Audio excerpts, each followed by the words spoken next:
music, the evolution of music, particularly across 3 decades. Welcome to Rumi's Debate. This is where the three of us, right now, we're all representing different teams, and we're going to defend our team. So we are going to be debating the best decade in music. Ricardo, what year are you representing? What decade? I've got 90s. I've got the noughties. And I've got the 2010s. You already know. You So we're basically going to be running through our favourite artists, favourite songs, favourite projects who really made our decades what they were, and just talking about which one wins really, and just repping our team. Now make sure you get involved in the comments. Let us know which songs we might have missed, any artists we might have missed, and who you think won. So you're trying to bribe them? I'm not trying to bribe. Don't I you have bribe. no Let's money just for do you. campaign. Let's do just yeah. What do I have to give? I barely have English. So I don't know. What do I have to give these people? So Ricardo, I'll let you start because 90s, of course, you know. We just start and end with me, right? Because there's Start and end with me is crazy. Bold. Yeah. Let's open the book and close the book because there's no. 90s is the foundation of it all, right? And so I'm not even gonna go on an argument where I've said if there's no 90s, you man don't exist. You don't have you and we don't have you. Like you take us away and you don't exist. It's like them time travel films. If I go back and I kill like my granddad, kill my grandfather's grandfather. You don't exist. We don't know if that's true. Actually, they might make a new timeline. Yeah, Whenever branching, branch. There's no timeline. There's no timeline. So my thing is the 90s, right? And I was saying is when we get to like 95 to 99, there is like some crazy elevation of like music. Not crazy that we're as in talking about 4 year period. So we got Destiny's Child in there. We got Joe. We got Tony Braxton. We got 112. We've got Jagged Edge. Yeah. We got. We're just talking about R&B because then you've got like that hip hop R&B crossover, right? That was quite proliferant in those days. I feel like that was the noughties. When it comes to hip hop and R&B collaborations, I think that's when that's definitely 2000. That's a 2000 thing. Yeah, definitely. Like Ashanti, you have your what's his name? Ja Rule, Fat Joe, J Lo, LL Cool J was doing great R&B collaborations. Blue Control just sneaked into the 2000s. Wait. Listen, what's going on today? I've got Jodeci. I have Jodeci. Wait. So I have Jodeci. Yes. And I have Drew Hill. Are you crazy? So like I've got the blueprint, and then I've got what became like the perfect version. Song? 2000s. When was Thong Song? 2000s. When did Cisco Cisco doesn't exist without Drew Hill. There is no funk song without Tell Me. What are we talking about? It's saying. I've got writings on the wall. What are we talking? Bills. Say my name. I've got Destiny Fulfilled. I've got... Start your argument, Mel. Okay, so I personally feel like the 2000s were where a lot of artists found themselves. We have so many debuts from artists that are still here today, I agree. By the way. I already spoke about the hip-hop / R&B collaboration piece. That was insane. We spoke about Neo Soul. I know you don't want to call it Neo Soul, but that year... Are we putting Neo Soul into... I've got Voodoo. I have got Who Is Jill Scott. I have got Erica I don't have Baduizm, but I've got Mama's Gun. Okay. I have got the evolution of soul / neo soul into like the commercial space when it absolutely blew up. I've got the albums that we're now going back to saying, hold on, that was good. Because A. Marie, right, it was fine at the time, it was great, everyone understood it. But then when it came back, it came back Full Moon! Yeah. I've got Full Moon! I got What never are we say never talking though. about? I got never say never. Never say never. Yeah, you ain't got any of the brandy ones. Yeah. You got Aphrodisiac. No, you ain't got anything. No, That's me. I got P7. Yeah, no, you don't even. No, I have P7. No, I don't. You're part of the hiatus. I don't need brandy. No, come on. Listen, these lot are just leaning, we started first. Oh, we're the original. Listen, the Egyptians built the pyramids. We're never going pyramids no more. Who cares about pyramids, Rico?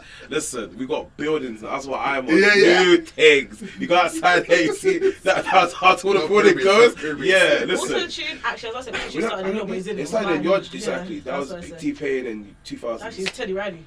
with original. No. What do we talk about? Yeah, The voice? That's not auto tune though. That's not really auto tune with the voice box. Yeah.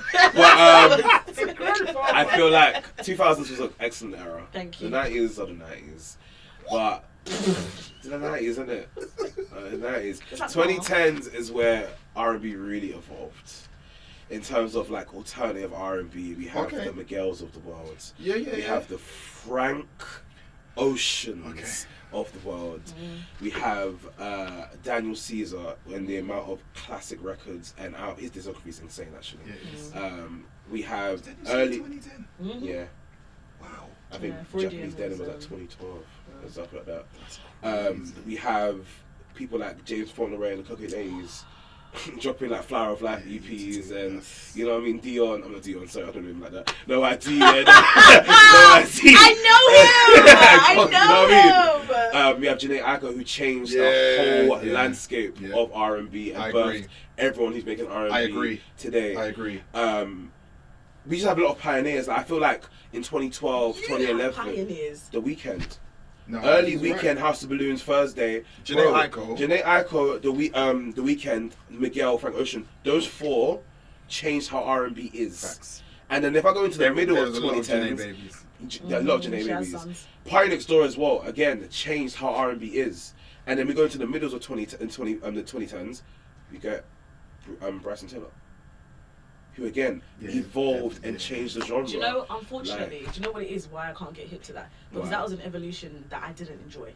The trap soul era, you are in the minority. Didn't enjoy. You are in the minority. I think you see how before we were talking about songs were boneless. I think the trap soul era made songs a bit boneless, whispery, and very light. Whereas the 2000s. Is that why you don't like Janae? Yeah, that's actually categorically. Like, she whispers. She doesn't even whisper. She can actually sing. She just knows when to use her voice. It's not. That's what this is. 2000s and 90s man are on, just screaming for no reason. They're screaming for no reason. Do you know why? Because they could sing. That's why. You can sing, but you also had trauma, and you don't want to talk to anyone about it. So you're screaming about it in the booth. That's why you have trauma. You're screaming about it in the booth. Whereas in my generation, you listen to lyrics, they're singing. I've heard about this because of this. You know why I'm doing that? You know, just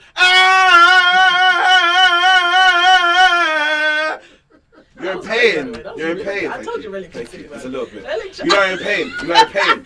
My generation, I feel like when it comes to songwriting, being personable, being vulnerable, I think we got that. That's the 90s. I can't lie. If I had to put, I think that was the 90s. I think we were doing bits. Hello. We were doing bits. A little bit, but we were doing bits. We were poetic. We were talking about things that you man talk about now very crassly. We would. Joel said. Go on. What's the bridge of I take you to the subway down. I take you to the top. There's a little bit and the sound of me.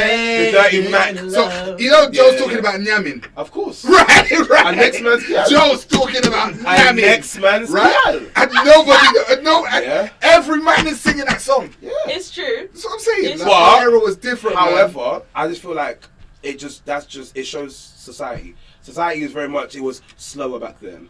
In 2010s, we ain't got time for that. I wanna do this to you. But I feel I ain't got time for that. singing that though. What do you mean? 90s, they were singing it. They just didn't say Chris Brown sings it. Back to sleep. Back to sleep. Yeah. We ain't got time for, I wanna caress you slowly. No, I'm trying to, and I feel like the noughties were where people had fun. And I feel like people had fun making music and enjoying the music, and you can tell when you think of the noughties for R&B. Do you not think of like sunny days, sparkling outside? I think of New York. I don't know why. I always think of New York. Right, walking the streets. Yeah, why don't we? That's what you think of because music was happier then. Yeah, and music was realer in the 2010s. It was the toxic era. It was the toxic era. Without 90s, there's no you. There's no. But that doesn't mean anything. Like I said, when it comes to hip hop, in the 70s, man were hippity, who, happity, ha ha ha. Like, man don't care. But like I said, just because you came first, doesn't mean that you're the best. I feel like you have a lot of nostalgia. Let me tell you something. Right? And for let me just put into context for Avenger fans. Yeah, like we're doing Avengers. Right. If you look at the lineup of Avengers we had in the 90s, you can't beat us. No era can beat us.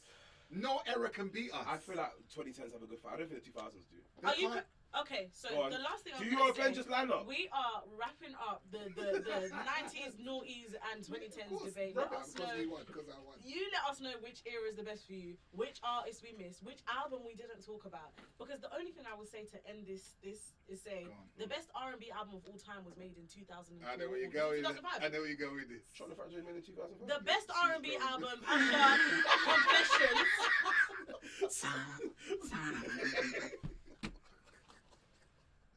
I'm joking. Oh. I'm joking. After Confessions was made in the noughties, and that is an automatic win.